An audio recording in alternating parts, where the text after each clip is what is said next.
Now at 4:30, a community comes together to honor a state police trooper killed in the line of duty. We'll show you their touching tribute. Northbound I-75 is still shut down this morning after a crash involving a tractor trailer that left quite a mess. And today a memorial service will be held for a woman who police say was killed by her husband. Tracking, alerting, protecting. This is WKYT This Morning. Good morning from WKYT News. Welcome aboard. It is the 17th of September. I'm Bill Bryant. And I'm Rebecca Smith. Let's get a first look at the forecast with meteorologist Jim Caldwell, who's in for Micah. And good morning, guys. And we're looking at another super day out there with a lot of sunshine and very comfortable temperatures. Now, out there, obviously, right now, we're not to that point just yet because we're still running in the 50s. You got a 58-degree reading here in Lexington, 55 in Richmond with some low 60s, still holding on in Jackson. Now, as we go through the course of the day today, we'll likely see those daytime highs jump again back into the low, maybe even a few mid-80s before we get to the weekend. And that's going to feature all the change when the showers and storms return. We will take a closer look at that here in just a few minutes. Okay, and we'll see you then. Thank you. Yeah, this morning we've learned about a crash in Bath County that injured 4 people. It happened just before 8 o'clock last night on US 60 near the Bath-Montgomery County line. Police say a vehicle carrying 2 adults and 2 juveniles drove off of the road and hit a tree. All 4 passengers were ejected from the vehicle and all of them airlifted to UK Hospital. Police say the driver, 27-year-old Jeremy Cundiff, and 2 juveniles were treated for non-life-threatening injuries. The 4th passenger, 24-year-old Hillary Blankenship, is still in critical condition. Investigators believe none of the passengers was wearing their seat belts at the time of the crash. Well, this morning, northbound Interstate 75 is still shut down in Scott County after a tractor trailer crashed. Happened just before 10 last night around the Horse Park exit. That's just past the Fayette County line. Investigators say a tractor trailer flipped onto its side and lost its load of Maker's Mark bourbon and medical supplies. No injuries were reported, but the crash caused quite a mess. Crews say they hope to have the road reopened by 7 or 7:30 this morning, but they say it could take longer. All right, various items aboard that truck. Well, a community gathered to remember a state trooper killed in the line of duty. Yeah, earlier this week, Trooper Joseph Cameron Ponder was shot to death along Interstate 24 in western Kentucky. Police later shot and killed the suspect. Trooper Ponder grew up in Hardin County, and last night a vigil was held at the high school where he graduated. Trooper Ponder's friends and family packed the high school track field to share memories and remember the type of man he was. WKYT's Monique Blair has more from Hardin County. Cameron looked for the goodness in every man that he met. Trooper Cameron Ponder was well known on this North Hardin High School field as a track star. But Wednesday night, a crowd gathered on this field again, this time to remember the life of the young man. So we come together tonight with one heart, with one purpose, to honor the life of a very special young man, to honor the life of someone who was willing to give it up for us. Trooper Ponder's friends say he was someone who made them want to do better, someone they wish they could talk to just one more time. All I want to do is tell a great friend thank you. Police say Trooper Ponder was trying to help the man who killed him Sunday night by trying to get him and the people in his car a hotel room instead of arresting him for having a suspended license. But doing good deeds was something Cameron Ponder was known for. He had a classmate in the academy who drew the post that Cameron was at, and he was going to be pretty far away from his family. And Cameron switched. He volunteered to take his post and give him his. And as they try to say goodbye, there just aren't any words to describe it. Trooper Ponder's friends and family say they will never forget. Rest easy, my friend, Joseph Cameron Ponder. A visitation for Trooper Ponder will be held from 1 to 8 today at Stithen Baptist Church in Radcliffe. The funeral takes place Friday morning. Ponder will be buried with military honors at the Kentucky Veterans Cemetery. The time is 4:34 now on WKYT This Morning. People in Laurel County took part in a memory march to honor Trooper Ponder.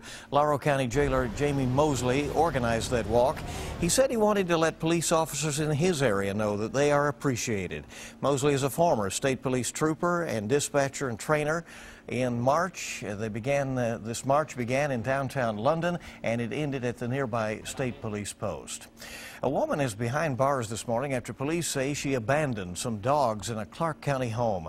Police have charged 53-year-old Carleen Glafey with second-degree animal cruelty.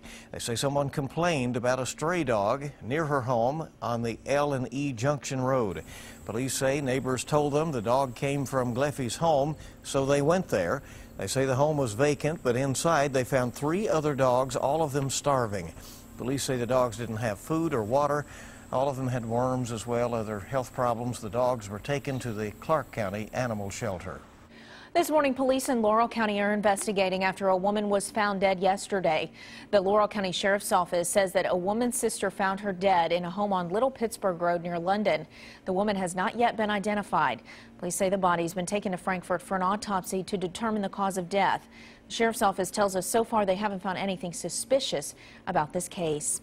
A Laurel County woman heard an unusual noise outside her window, then noticed a strange man running away. Now a volunteer fire chief is behind bars after police say he was peeping into her home.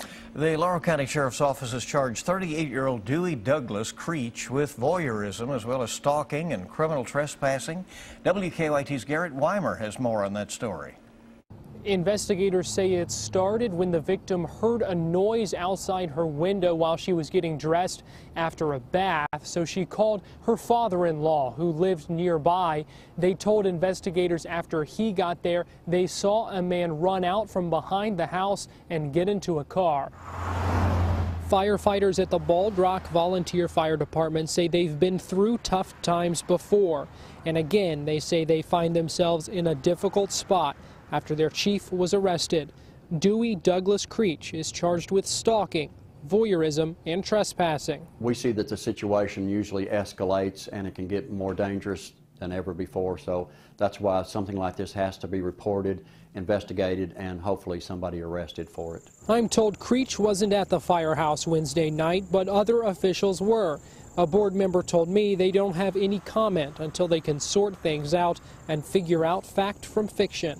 I think that if you're in public service, that you're held to a higher level, higher standard, as you should be, by virtue of whatever your position is.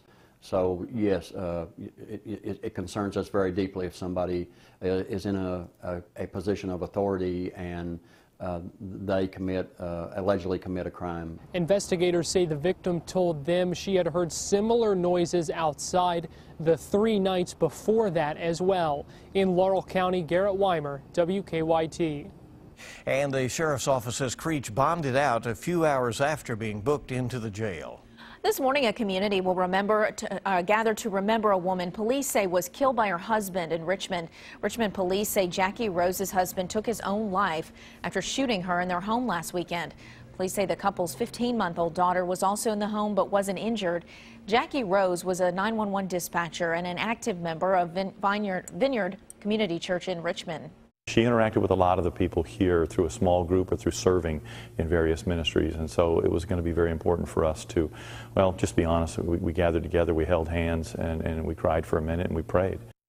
A memorial service for Rose will be held at 11:30 this morning at the Vineyard Community Church. Rose will be buried in California, where she's from. A GoFundMe account has been set up to help her daughter and family. We have a link to that at WKYT.com. This morning, the Primate Rescue Center in Jessamine County is wanting your help with naming a monkey that was found in Bath County last week. Investigators still are not sure where the monkey came from, but they think it was used for medical research at one time based on a number that is tattooed on its chest. On its Facebook page, the Rescue Center is holding a contest to name the monkey. The person with the winning name will receive a special gift bag. And always know you named the monkey. I have a couple of suggestions. Jim, Bill. Oh, come on now. We'll see. Boo-boo. Or boo-boo. I don't know. Good to have you along on WKYT this morning. Here we are on your Thursday now. The weekend is in sight, and more news is on the way. Canned or frozen fruits and vegetables are just fine for the family. Moms Every Day will tell us more about this coming up. And it is just nice and quiet out there for you on this Thursday morning. Stays that way through the day, but some changes will be coming. We'll take a closer look in just a few minutes.